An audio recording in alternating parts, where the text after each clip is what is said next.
नमस्कार, मैं आनंद अनु Singh teach up CTET के डिजिटल प्लेटफॉर्म पर आप सभी का हार्दिक स्वागत अभिनंदन करती हूँ।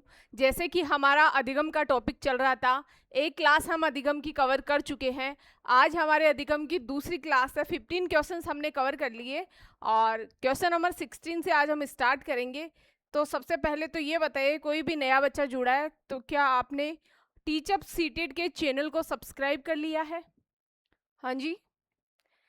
अगर चैनल को सब्सक्राइब नहीं किया है तो सबसे पहली जिम्मेदारी आपकी यही बनती है कि आप चैनल को सब्सक्राइब करें और इसके पीछे जो वीडियो डाले हुए हैं, इसके पहले के जो वीडियोस हमने डाले हैं उनको आप वॉच करें, उसके बाद में इस क्लास में आके बैठे। तो सीटेट वालों, कैसी चल रही है आपकी तैयारी? जोरों शोरों से, युद्ध स्तर की, या फिर आराम आराम से? हाँ, बताइए। अब मैं देख लेती हूँ कि कौन कौन आखिर मेरी क्लास में बैठा है।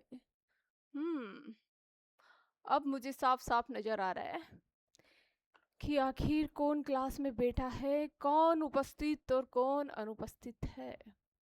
चलिए बढ़ते हैं बिना समय गवाए आज के क्वेश्चन की ओर। 16 नंबर क्वेश्चन अधिगम में आपका है, which of the following statement regarding learning in social context is not correct. मतलब सीखने के सामाजिक संदर्भ के संबंध में निम्नलिखित में से कौन सा कथन सही नहीं है? सीखने के सामाजिक संदर्भ के संबंध में निम्नलिखित में से कौन सा कथन सही नहीं है?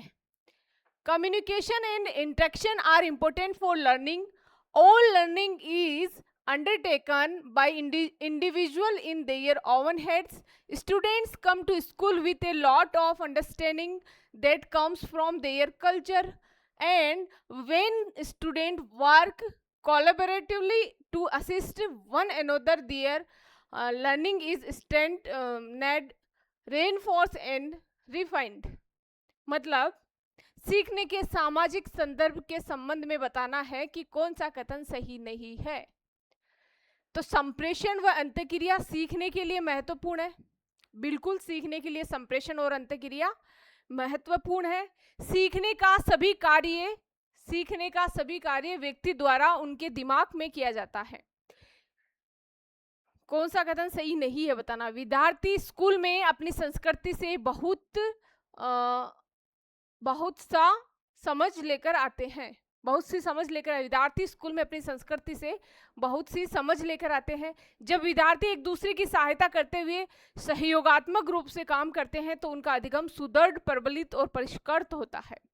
तो इनमें से कौन सा शामिल नहीं है, कौन सा कथन सीखने के सामाजिक संदर्भ में सही नहीं है, आप लोगों को बताना है। तो कौन सा सही नहीं है? सीखने का सभी कार्य व्यक्ति द्वारा उनके दिमाग में किया जाता है। क्या सिर्फ दिमाग में किया जाता है? नहीं। तो ये क्या है हमारा? गलत है, जबकि ये सही है और ये आपका सही है। ठीक है, नेक्स्ट क्वेश्चन आज का, विच of the following statement best define meaningful learning.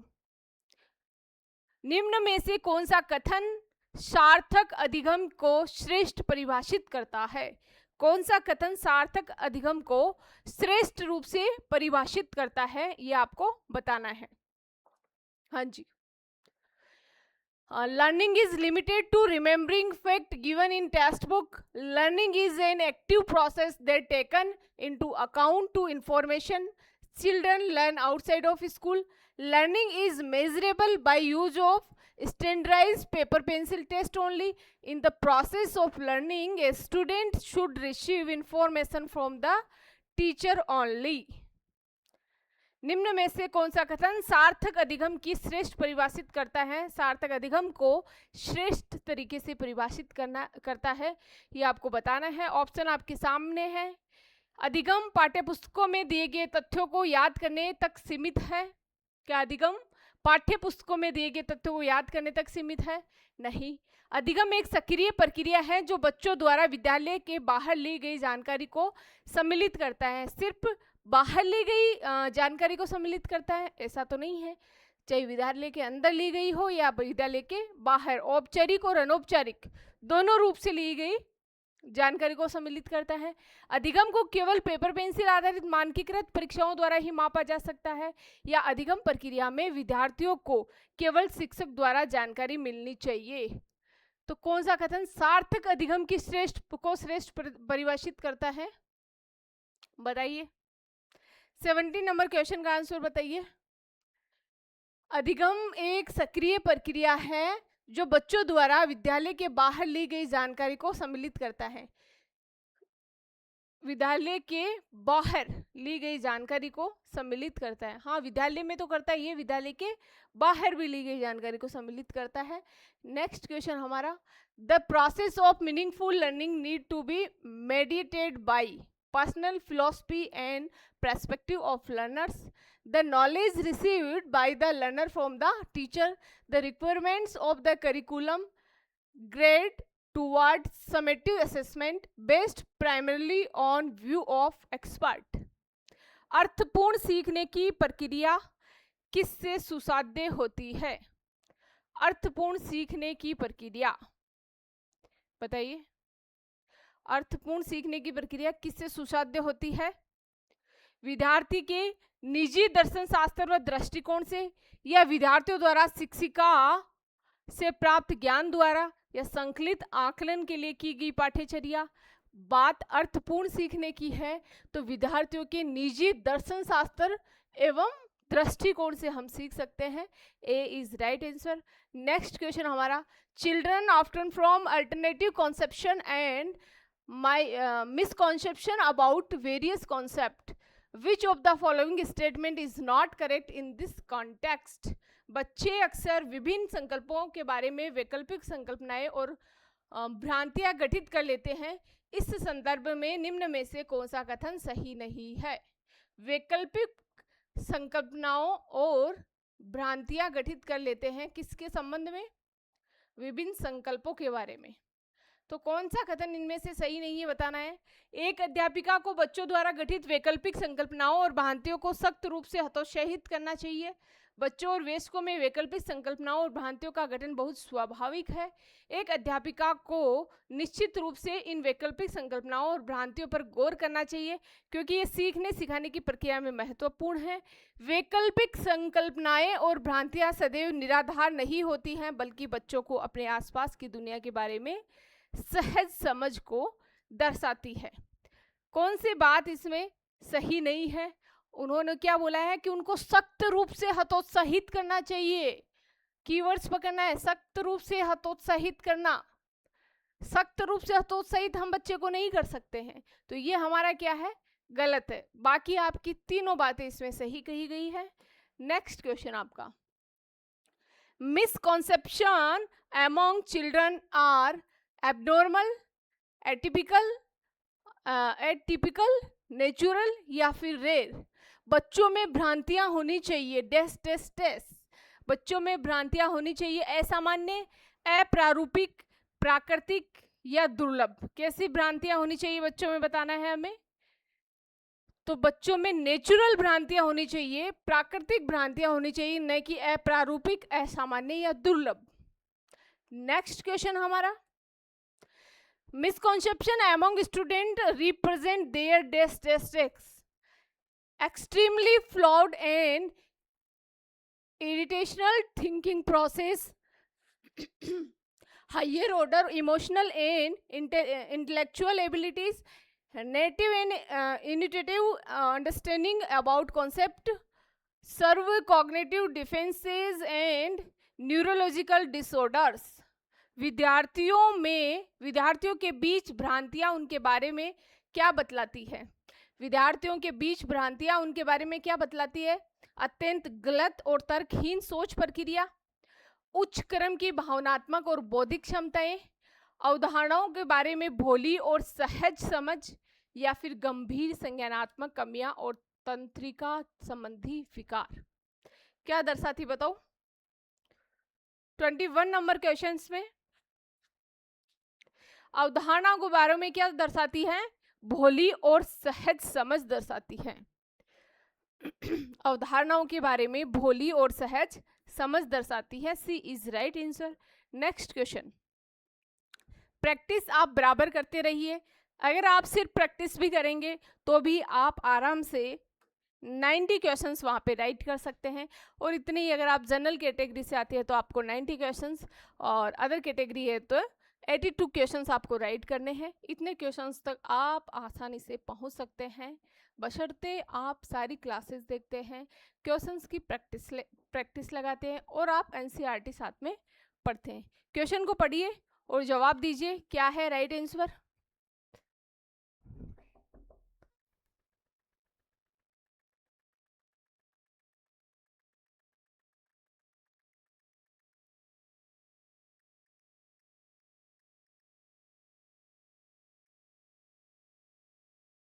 बताइए,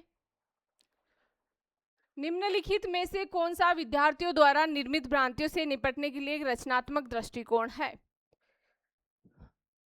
कौन सा रचनात्मक दृष्टिकोण है। रटने और याद रखने के लिए बहुत सारी विषय वस्तु देना, ऐसी परिस्थितियां बनाना जहां गलत धारणाएं व्यक्त करना प्रतिबंधित हो, भ्रांतियों के प्रत्युत्तर हेतु प्रयोग और अवलोकन के अवसर देना, और विद्यार्थियों की पूर्व मान्यताओं और वैकल्पिक अवधारणाओं को अनदेखा करना। कौन सा रचनात्मक दृष्टिकोण इसमें बेस्ट है, बताना है। तो भ्रांतियों के प्रत्युत्तर हेतु प्रयोग और अवलोकन के अवसर देना। भ्रांतियों का प्रत्युत्तर देने के लिए क्या करना, प्रयोग करना, और अवलोकन के क्या देना, अवसर प्रदान करना। Next question, in order to address the alternative belief carried by student it is important to. विद्यार्थियों द्वारा ग्रहण की गई वैकल्पिक धारणाओं को संबोधित करने के लिए निम्न में से क्या महत्वपूर्ण है। वैकल्पिक धारणाओं को संबोधित करने के लिए क्या महत्वपूर्ण है, ऐसी परिस्थितियां बनाना जहां विद्यार्थी अपने विचार व्यक्त करने के लिए प्रतिबंधित महसूस करे, नहीं। विषय वस्तु को शिक्षक केंद्रित शिक्षा शास्त्र के माध्यम से पढ़ाना, ऐसा भी नहीं। ऐसी परिस्थितियां उत्पन्न करना जहां विद्यार्थी वैकल्पिक धारणाओं को व्यक्त कर सके, ये हो सकता है। अधिगम प्रक्रिया में विद्यार्थियों के सामाजिक सांस्कृतिक संदर्भ की भूमिका की उपेक्षा करना। क्या करना, उपेक्षा करना। तो इसमें सही कौन सा, उपेक्षा नहीं कर सकते हैं। ऐसी परिस्थितियां उत्पन्न करना जहां विद्यार्थी वैकल्पिक धारणाओं को व्यक्त कर सके। नेक्स्ट क्वेश्चन हमारा, alternative conception and misconception hold by children represent. बच्चों द्वारा ग्रहित वैकल्पिक संकल्पनाएं और भ्रांतियां क्या दर्शाती हैं। क्या अधिगम अक्षमता दर्शाती है, या फिर किसी संपत्ति के बारे में सहज विचार, और या निराधार दावे, या स्थायी संकल्पनात्मक ठहराव। क्या दर्शाती है, बताओ। किसी संपत्ति के बारे में सहज विचार को दर्शाती है। वैकल्पिक संकल्पनाएं और भ्रांतियां क्या करती हैं, किसी संपत्ति के बारे में सहज विचार को दर्शाती है। B is right answer. Next question आज का हमारा है, which of the following statement about student error is correct. विद्यार्थियों की त्रुटियों के विषय में कौन सा कथन सही है। त्रुटियों से अध्यापकों को कमजोर और कुशाग्र विद्यार्थियों को वर्गीकृत करने में सहायता मिलती है। त्रुटियों के आधार पर अध्यापक विद्यार्थियों को फेल करके अपना समय बचा सकते हैं। त्रुटियां अध्यापकों को विद्यार्थियों की सोच समझने का अवसर देती है। विद्यार्थियों को सही उत्तर बार बार लिखने के लिए कहकर त्रुटियों को तुरंत दूर करना चाहिए।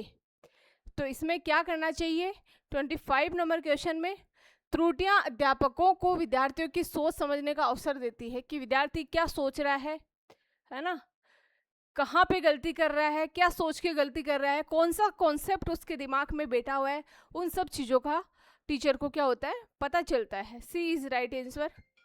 नेक्स्ट क्वेश्चन, 26 नंबर क्वेश्चन एक बार पढ़िए। 26 नंबर क्वेश्चन पढ़िए। Primary objective and analysing error in student work is. विद्यार्थियों के काम में त्रुटियों के विश्लेषण का मुख्य उद्देश्य क्या है। विद्यार्थियों के काम में त्रुटियों के विश्लेषण का मुख्य उद्देश्य क्या है, बताना है आपको। विद्यार्थियों को श्रेणीबद्ध करना और योग्यता आधारित समूहों में पृथक्कीकरण करना, या बच्चों की सोच चिंतन को समझना, या विद्यार्थियों को किसी भी तरह की गलती करने के लिए फटकारना, या फिर विद्यालय में अध्यापकों की क्षमता की तुलना करना। किस लिए किया जाता है, बताओ। विद्यार्थियों के काम में विश्लेषण का मुख्य उद्देश्य क्या है? बच्चों की सोच चिंतन को समझना। बच्चे की सोच और चिंतन को समझने के लिए त्रुटियों के विश्लेषण किया जाता है। 27 number question, errors made by children are indicative of poor intelligence, low ability, their inability to produce knowledge, children thinking process which is qualitatively different from that of adults। बच्चों द्वारा की गई त्रुटियां क्या दर्शाती है? क्या निम्न बुद्धि दर्शाती है, या कम क्षमताएं दर्शाती है, या उनकी ज्ञान प्रजनन की अक्षमता को दर्शाती है, या बच्चों की चिंतन प्रक्रिया जो वयस्कों से गुणात्मक रूप से अलग है उसको दर्शाती है। 27 नंबर क्वेश्चन में डी ऑप्शन आपका राइट है। बच्चों की चिंतन प्रक्रिया जो वयस्कों से गुणात्मक रूप से क्या है? अलग है। अल्टरनेटिव कॉन्सेप्शन अमंग चिल्ड्रन, बच्चों में वैकल्पिक धारणाएं निर्मित होना असामान्य है, पूर्ण रूप से विसंगत और त्रुटिपूर्ण है। उनके अंतः प्रज्ञाजन्य सहज ज्ञान सिद्धांतों को दर्शाती है, या अध्यापिका द्वारा ध्यान नहीं दी जानी चाहिए। बताइए, बच्चों में वैकल्पिक धारणाएं, 28 नंबर क्वेश्चन का आंसर बताइए। उनके अंतः प्रज्ञाजन्य मतलब सहज ज्ञान सिद्धांतों को दर्शाती है। Next question, second last question आज का हमारा। 29 नंबर क्वेश्चन बताइए। In order to complete her syllabus, a teacher always expects answer from a preferred group of learners. The teacher's action is justified for completing the syllabus, is showing that the teacher has good skill to identify best student of her class, is depriving other student of equal opportunities, would be effective in ensuring equal participation of all students। पाठ्यक्रम को जल्दी पूरा करने के लिए एक शिक्षिका हमेशा अपने पसंद के ही कुछ बच्चों के उत्तर पूछ लेती है, कुछ बच्चों से उत्तर पूछ लेती है। शिक्षिका द्वारा किया गया यह कार्य पाठ्यक्रम पूरा करने हेतु न्यायोचित है? नहीं। ये दर्शाता है कि शिक्षिका अपनी कक्षा के श्रेष्ठ बच्चों को पहचानने का अच्छा कौशल है, विद्यार्थियों को समान अवसर उपलब्धता से वंचित करता है, या सभी विद्यार्थियों के समान सम्मेलन को सुनिश्चित करने में प्रभावशाली होगा। 29 नंबर क्वेश्चन में आपको बताना है, ये विद्यार्थियों को समान अवसर की उपलब्धता से वंचित कर रहा है। शिक्षिका क्लास के कुछ ही बच्चों से पूछ रही है जो उसके पसंदीदा बच्चे हैं। ऐसा नहीं होने चाहिए। जो भी क्लास में बच्चे बैठे हैं, आपके 20, 50, 100, 500 जो बच्चे बैठे हैं, आप उनको इक्वलिटी से देखिए, एक समान दृष्टिकोण से सबको देखिए और उनके साथ में वैसा ही बिहेव करें, समान रूप से उनके साथ में आप व्यवहार करें। विच of the following is an environmental factor which impact learning? Attitude, motivational, personality traits, या फिर स्कूल। अधिगम को प्रभावित करने वाले निम्नलिखित में से कौन सा कारक पर्यावरणीय कारक है? कौन सा कारक पर्यावरणीय कारक है? रवैया, प्रेरणा, व्यक्तिगत लक्षण, या फिर विद्यालय। 30 नंबर क्वेश्चन का आंसर क्या होगा? तो अधिगम को प्रभावित करने वाला कौन सा कारक पर्यावरणीय है? रवैया, प्रेरणा, व्यक्तिगत लक्षण। ये तो सब कौन से हैं? ये तो इन्वायरमेंट में शामिल नहीं होते हैं।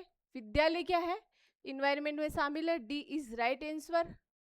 और यहीं पे आज की हमारी क्लास समाप्त होती है। हमारे 15 क्वेश्चन का टारगेट हुआ पूरा। समय हमें लगा है 18 से 19 मिनट का समय लगा है, जिसमें हमने 15 क्वेश्चंस क्लियर किए हैं। हम कोशिश करेंगे कि 15 मिनट में 15 क्वेश्चंस को हम सॉल्व करें और जल्दी जल्दी हम आगे बढ़े प्रैक्टिस करते हुए। इसी के साथ में चाहती हूँ मैं आपसे इजाज़त। कल मिलते हैं, कल की क्लास में एक नया टॉपिक लेकर। Thank you so much. जय हिंद, जय भारत।